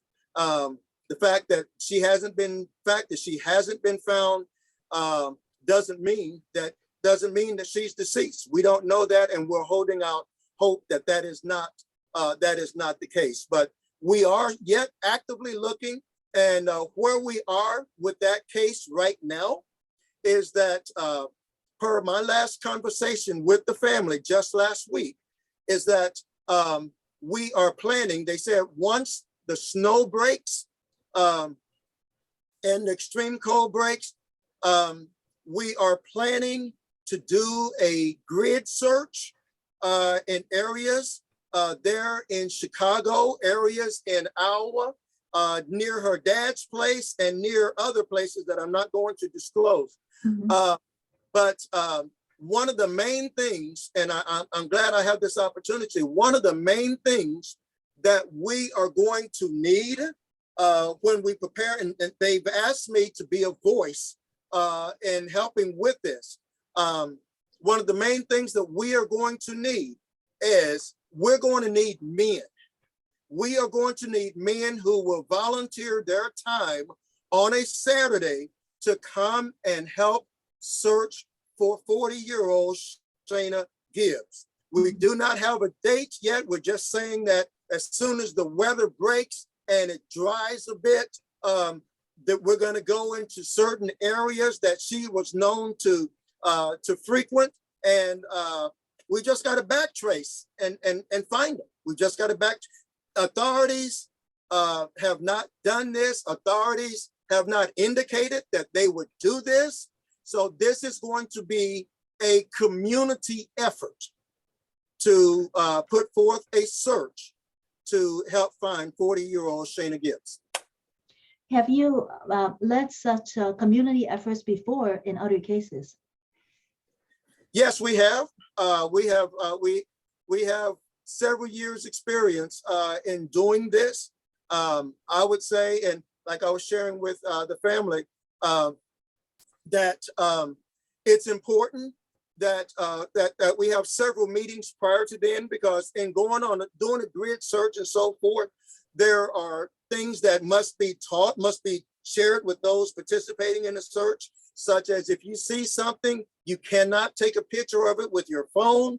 If you see something that might be pertinent, you cannot touch it. Call the superiors, call the authorities or whatsoever, but do not touch it. Let the authorities determine whether or not this is something that is relevant to the case. And so there are a number of guidelines that must be followed. I know here in Ohio, the most recent one I did, it's been a couple of years back now. There was a 16-year-old girl who was missing for months. She was missing for months, and we came together. We did a community gathering, and we came together. A church let us use their parking lot, and we had a community-wide prayer gathering for this little girl, and her abductors saw it, and they became nervous. And it wasn't much longer after that they let this girl loose, and she was found as a result as a direct result of the community-led efforts by myself and by including her dad and family. Most of these parents, I'm gonna tell you, most of these parents are so stressed when this is going on. They can't hold it together enough to do this on their own. But when you have child safety advocates like myself and others who come along with them that say, hey, listen, let's do this. Don't worry about this. I've got everything that we need to do this. We're going to have the media there to cover it and so forth. And we did, and it paid off. The law enforcement was there. They came and they spoke and they had words, and it was a beautiful thing. But at the end of that day, she was still missing. But it wasn't too many days after that she was found safe. Oh, that's wonderful. That's really, really inspiring. Hopefully more families will learn about what you do, and then you can help more families. Yes. Are the parameters different for different law enforcement jurisdictions regarding these community searches? I don't know that law enforcement has a guideline for community searches. They may have a guideline for their officers participating in community searches, but as far as a guideline, I am not aware of. But here's what I can say to that, as well as far as officer involvement. It's and this goes for this case in Chicago or a case in Louisiana that we're also working currently. You can have off-duty law enforcement participating with your searches. They don't listen. If they won't do it on duty, put the information out there, and I promise you, you will get some off-duty sheriff's department, sheriff deputies. You will get some off-duty police officers who just really have a heart to want to search and bring cases to an end. When you mentioned earlier, they should, if they find anything, they should not take a picture of it nor touch it. So we understand that so that the evidence is not disturbed in any way. When they reach out to someone who is in charge to actually make a record of the evidence, is that a community member, or is that you contact law enforcement at that point to point out what the community has found? Sure. What we have, what usually happens is that a good number of people will show up for a community-wide search. And they will then break up into smaller groups. Having been instructed, they will then break up into smaller groups. And as they go out into smaller groups, they will designate somebody as the head of that particular group as they go out. And let's just say, as they're out and they come across a bag and it looks like that bag has something in it. They then will alert their captain that, hey, we found a bag over here. You want to come over and look at it, whatever. So the captain then will come over, and then if he or she determines that there's something a little bit more about this, then they will in turn contact local law enforcement to their location, and then the local law enforcement, they will be the ones to do the touching and determining if this is just trash or if this is just something the dog drug out to the field.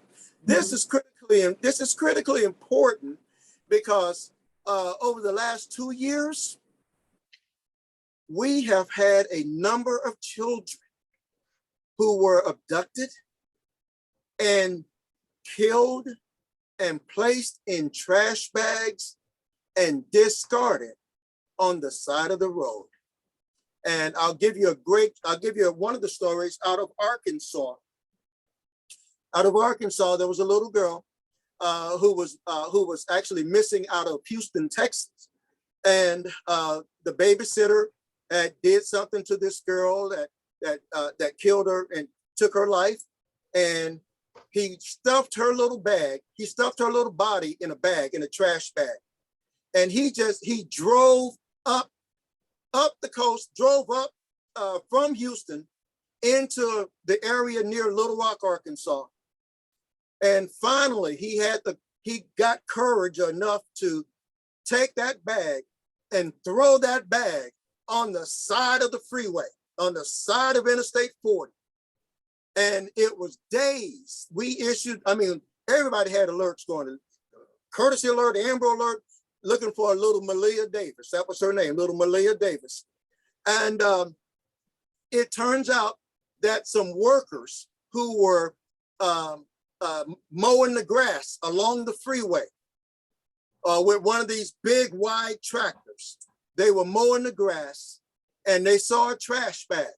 Well, the worker went over to move the trash bag out of the way and realized that this bag had some weight to it.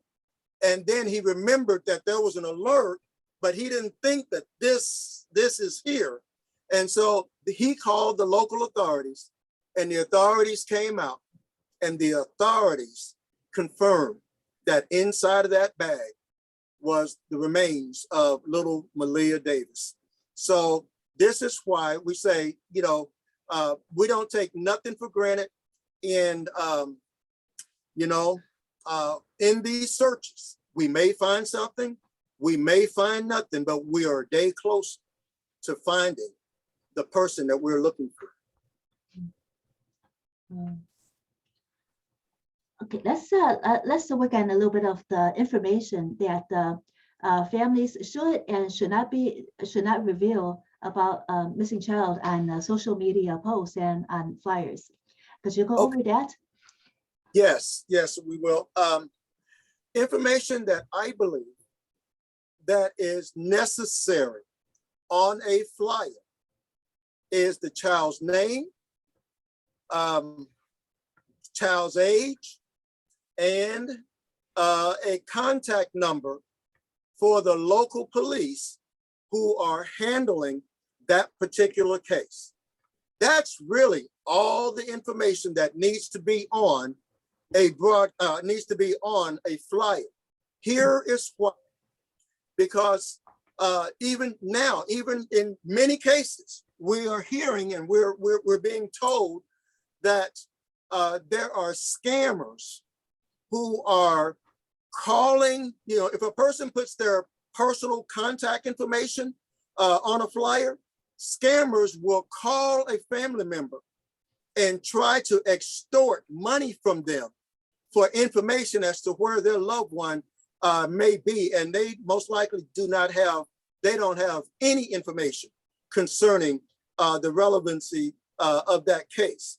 And so we have heard from many family members, even as late as last week. I had a family member tell me that they said, "You're absolutely right. We were looking for a young man out of Pennsylvania, and I told the family member put their personal phone number, their cell phone number, and they had the police number was on there too. But they had their personal numbers on there. Well, the scammer's not going to call the police department. The scammer's going to call the personal numbers.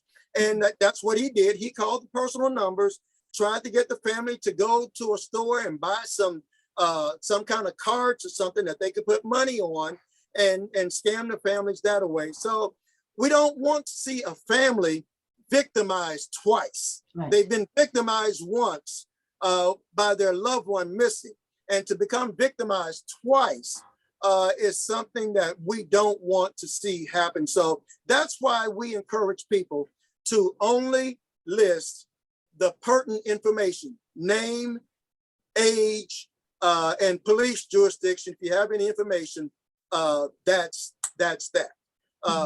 That protects both the family and the integrity of the investigation. How can a local church help a family find a missing or trafficked family member? Sure. I believe, and this is an initiative that we are working on even now. I believe that churches, it's going to be necessary for churches to become involved one way or the other.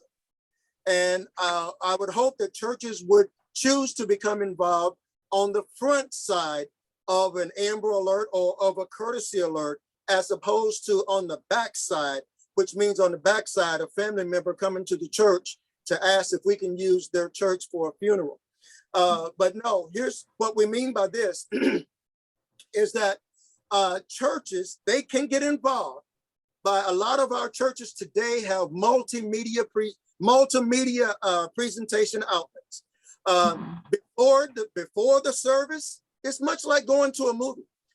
Before the movie plays, they're showing you all of these different upcoming features and upcoming attractions and everything. Well, if you use that same feature in a church, okay, if you use that same feature in a church, whereas before service starts, they can highlight a missing person from their area, okay, on their screens and say, whether it's a child or whether it's adult, they can simply upload that information and say, if you have any information, please call the local authorities about this missing person. It may be 2, it may be 3 of them. They can do it before service or they can do it after service. And again, I'm notorious for coming up with stuff that costs people anything except zero again. Mm-hmm. It would cost zero to share that information with their parishioners before service and after service. Usually I'm a retired senior pastor, so I know what's happening before service. Before service, you have people sitting down, they're either talking or they're sitting down or they're either praying, preparing, getting ready for the service. And so with this scrolling across the screen, it will allow people who are already at church to pray for that person. If they don't do anything else, they can pray for that person. Or if they have seen that person, they can contact the local authorities. People oftentimes think that churches are exempt from Amber Alerts and courtesy alerts, but they're not. They're not. I personally have had children returned to me, and then I, in turn, was able to deliver the child back to a mother who was missing her child. And we did it there at the church. And then there's a sad side to this. The sad side is, okay, before I leave that point, let's say your church doesn't have a multimedia presentation. How can you help? How can you participate? You can help and participate by when you go to print your weekly bulletins, on the back of your weekly bulletin, highlight a missing person, okay? Highlight a missing person on the back of the missing bulletin. A person can take it home with them. They can look at it again on Tuesday or so forth. So yeah, there are several ways that they can get involved. We had an Amber Alert in Tyler, Texas, about 2.5 years ago now. It was for a child who was at church. The child was at church with her mother. And the mother told the child to stay right here in the vestibule or in the lobby area of the church while the mother was going to go in and use the restroom for whatever reason. And well, she had to go. That was the reason. And so she goes in to the restroom. She comes back out of the restroom, still there at the church now. She comes out of the restroom and her little 10 or 12-year-old daughter is missing. And she remained missing for about 4 days, missing from the church, missing for 4 days. They later found that little girl at the bottom of a well of an abandoned house just outside of Tyler, Texas. So yes, we are reaching out to the churches for their help because they must join us in this campaign in keeping our children safe. So was that child deceased at the bottom of the well? Yes, the child was at the bottom of the well, just outside of Tyler, Texas. Yes. When it seems as if when you also using churches, it kind of correlates with the use of the break room, the employees' break room, because then you have that you have the information being spread to people without the information being taken down. It's like embedded within a group of people. That's right. That's absolutely correct. Please describe the dilemmas that parents and schools face when a child can walk out of school. I think I saw somewhere where you stated that there's nothing that schools could do. A child has the right to walk out of school. I would say this, it's not that the child has the right to walk out of school because they literally don't. But the situation is that the child, the school, you would think the school normally has officers or designated school coaches or something to help with conflict in the classroom. But nowadays, children are fighting teachers in the classroom. I mean, teachers are really afraid of some of these children because a child will stand up in a classroom and will cuss a teacher out.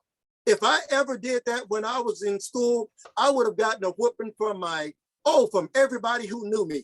Okay, so, but nowadays these children, they can stand up, they can cuss the teacher out, they can do whatever they want to do in the classroom. So when this young girl got up and walked out of the classroom, and the school had it on camera, that's all the school could do. The school could say, look, we can't stop you, okay? We're not gonna fight your daughter. We can't stop you, but they can put her on camera, and they did.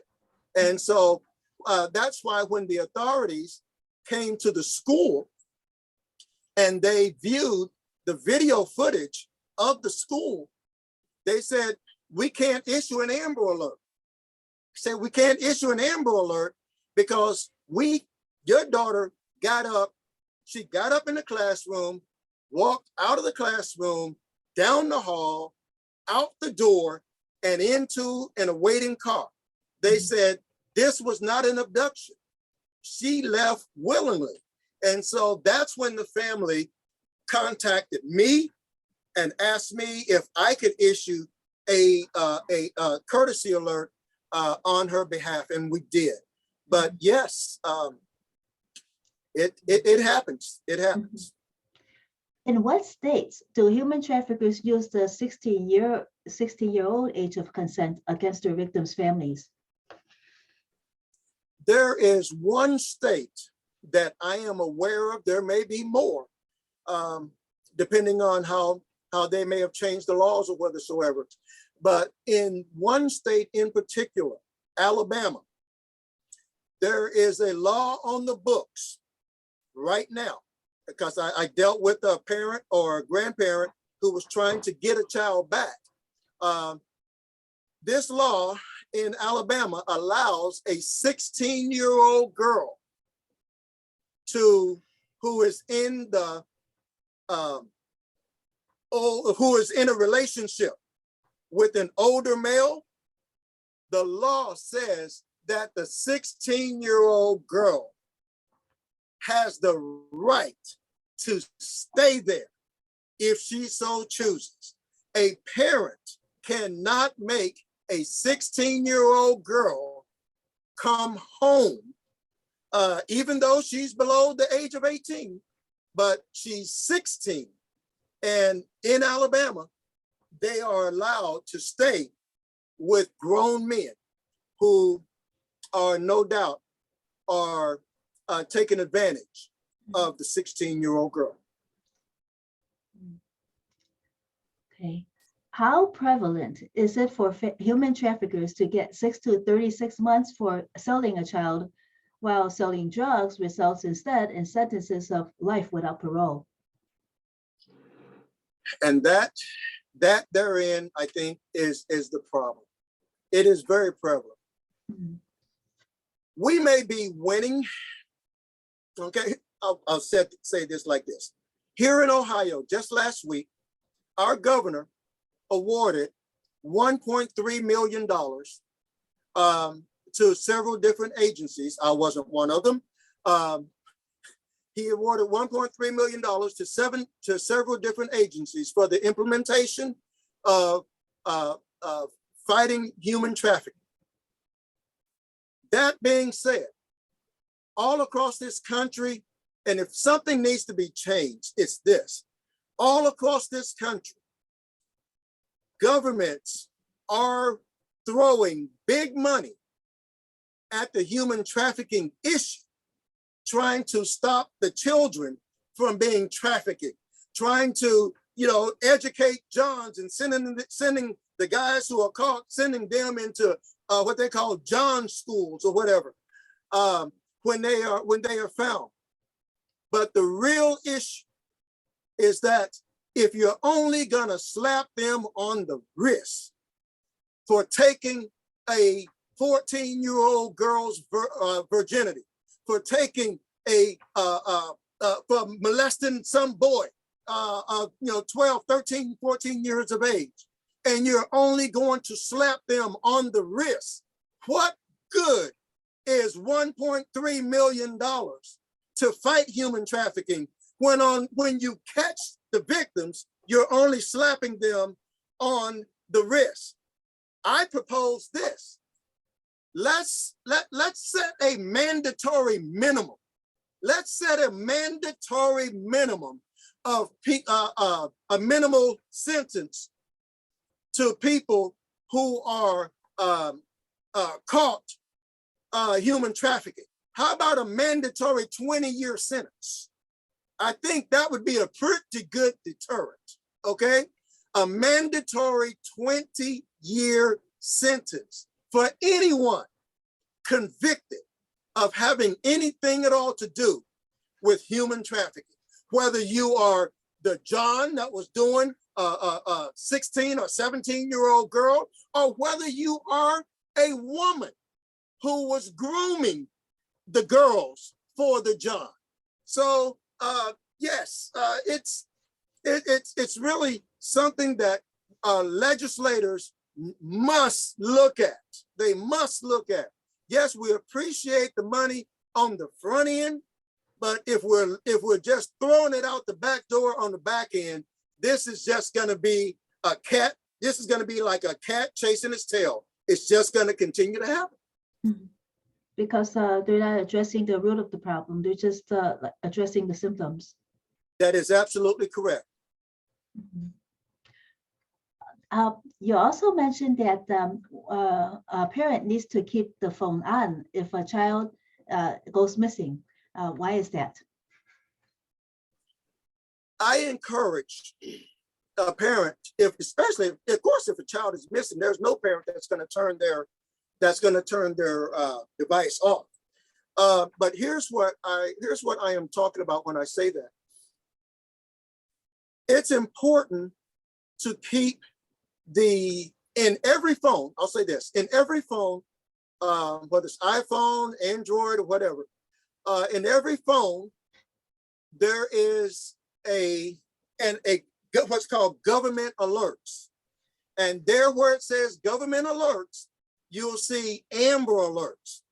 You'll see government alerts. Government alerts will always stay on. Amber alerts, you have the option of turning it off or keeping it on. It's important that if you want to help out people in your community and stay in the loop as to when a child is missing in your neck of the woods, it's important that you keep that phone, that you keep that button on, that you keep that alert on your phone. Now, you can turn your phone off, okay? You can turn your phone off, but when you turn it back on, that alert will be the first thing that will pop up on your phone when you do that. And that's by design.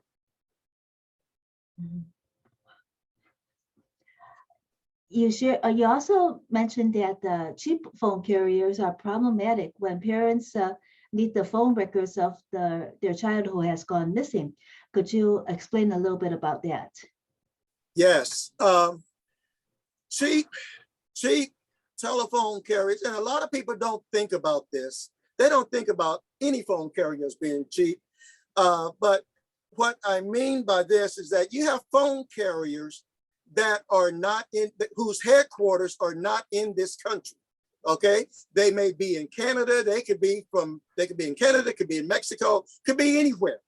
And so, but they'll sell phones in the United States very, very cheaply. And so people will gravitate towards the cheap phones.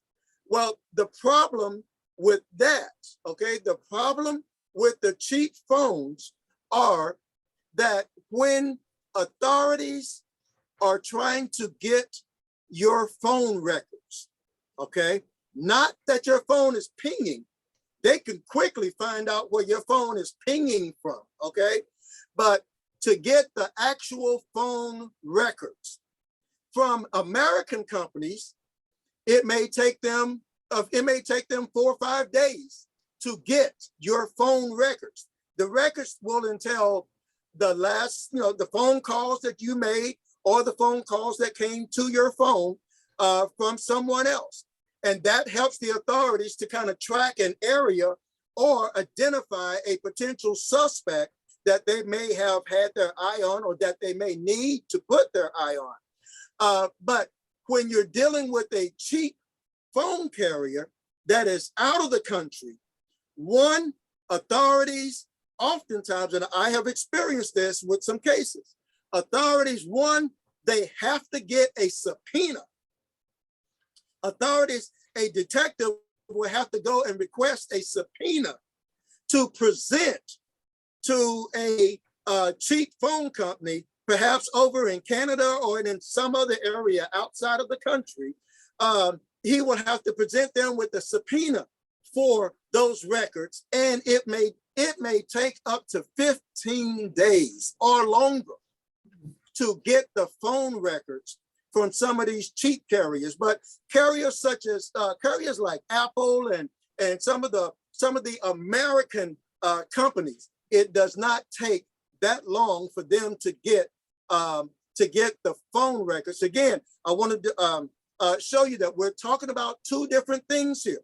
We're talking about phone records versus pinging on the phone. The pings on the phone are only good as long as the battery life is good on the phone. And wow, this is so good because the pinging on the phone, let's say a person, and we've seen this, we have really seen this. A person abducts a child abducts a 14, 15-year-old girl. And the abductor now says, here, I want you to use this phone. And she said, and then the girl says, what do I do with this phone? He takes and tosses that phone out the window while they're driving. Well, the pinging on that phone will lead the authorities to where that phone was tossed out at. Does that mean that's where the girl is? No, that just means that that's where they were and gone on through.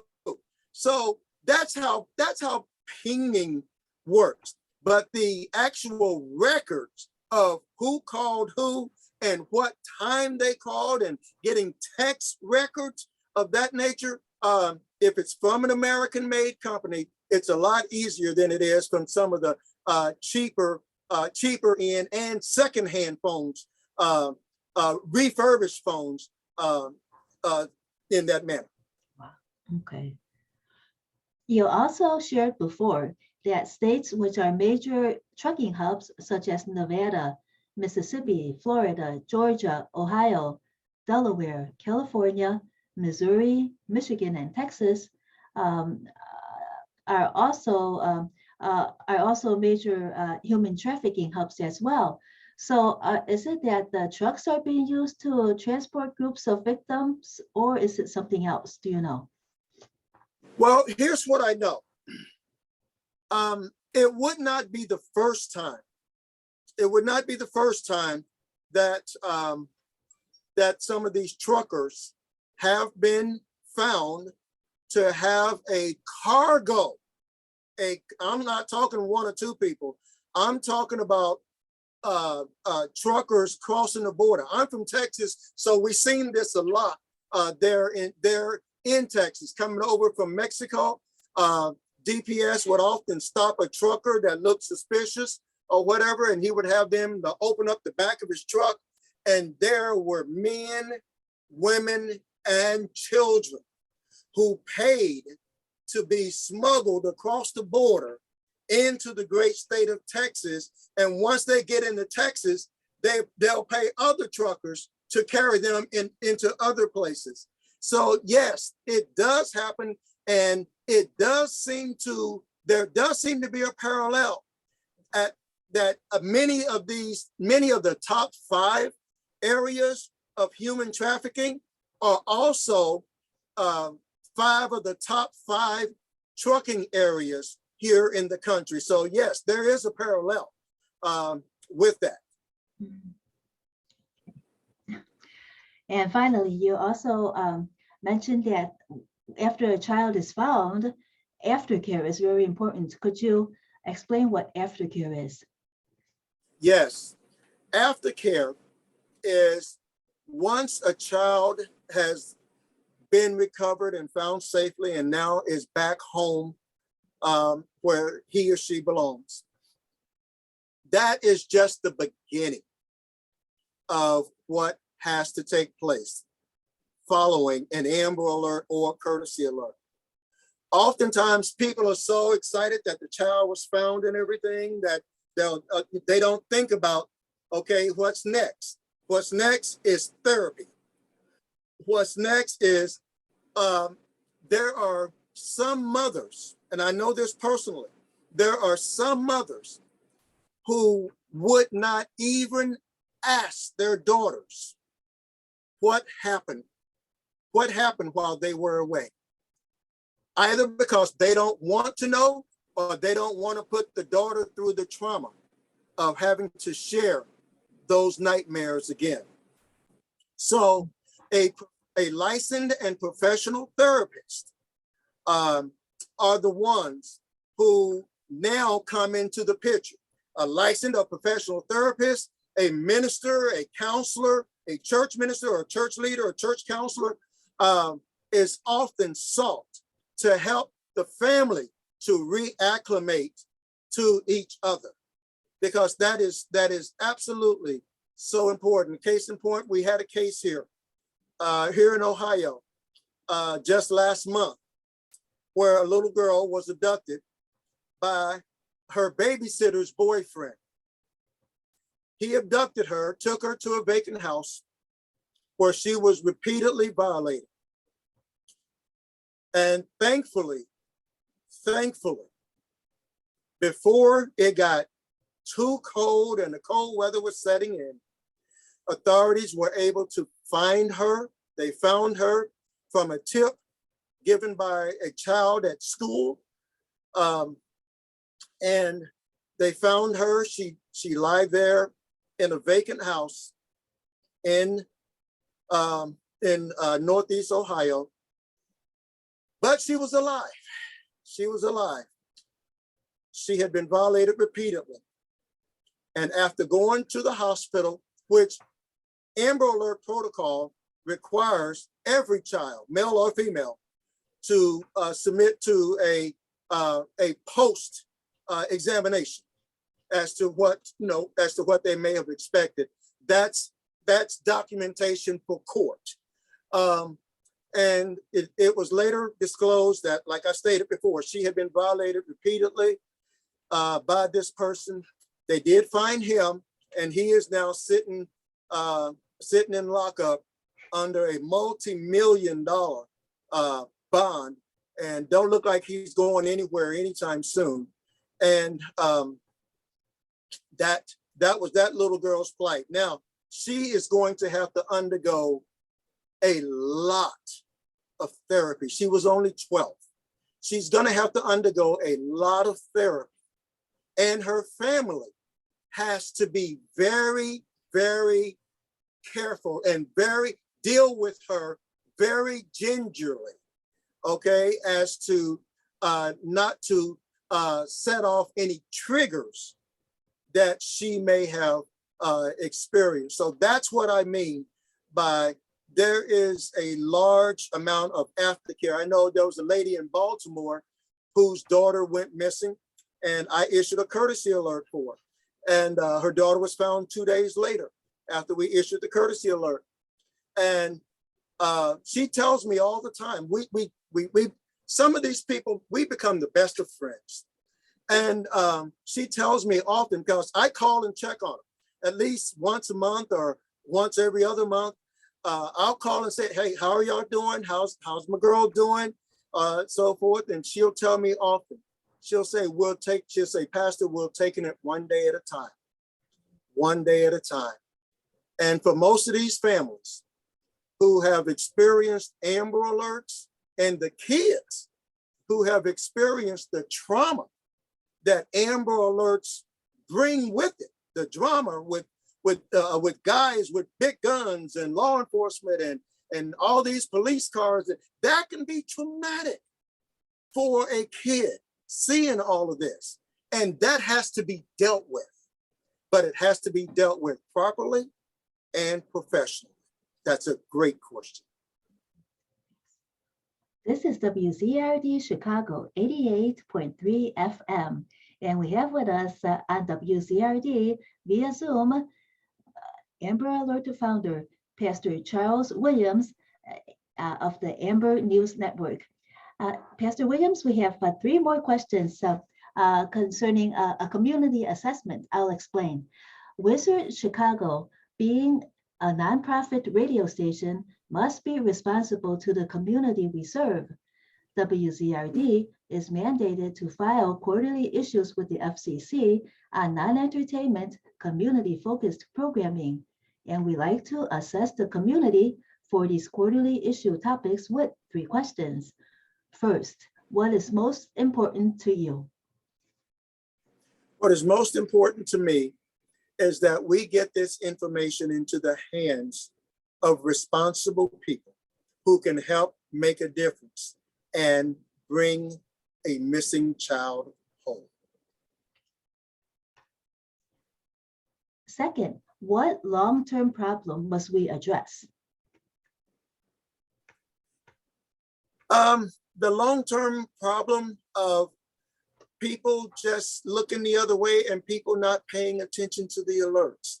I think this was a great dialogue to be able to share with people to understand and underscore the extreme importance of these alerts.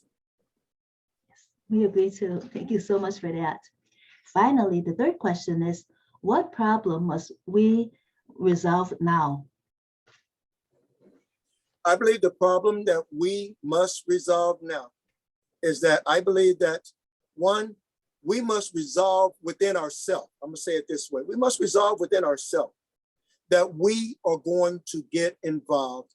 And then number two, we must resolve within ourselves that no more kids are going to go missing on our watch and we not do anything about it.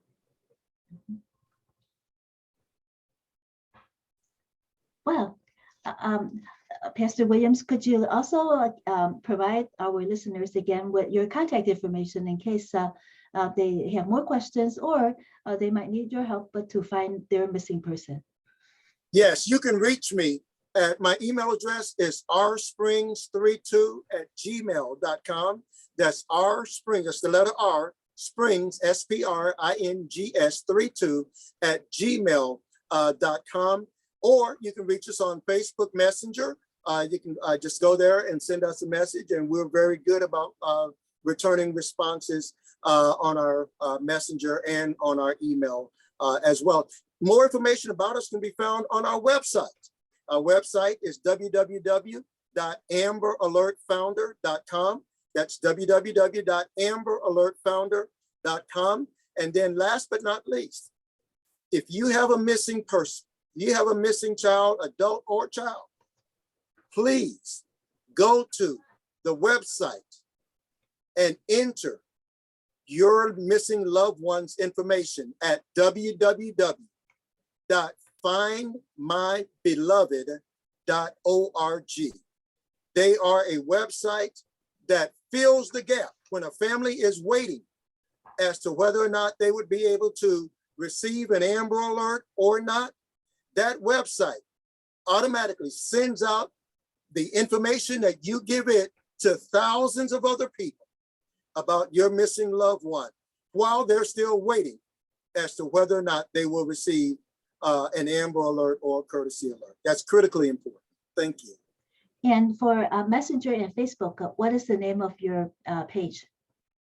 It's Messenger and Facebook. It is Amber Alert founder, Pastor Charles Williams, and the Amber News Network. You'll see it, Amber Alert founder, Pastor Charles Williams, and the Amber News Network. And you can reach us through there. Okay. Well, Pastor Williams, thank you so much for joining us on WZRD Chicago today and giving us so much information that will hopefully bring some resolution and maybe bring back some missing persons to their families if they need to work with you as an additional resource. And we might have you again in the future when maybe there's more to share and maybe even just to revisit and share with us some of your other success stories, and hopefully there will be many of those. Amen. Thank you so very much. Thank God bless you. Thank Bye-bye. you. God bless you too. Thank you.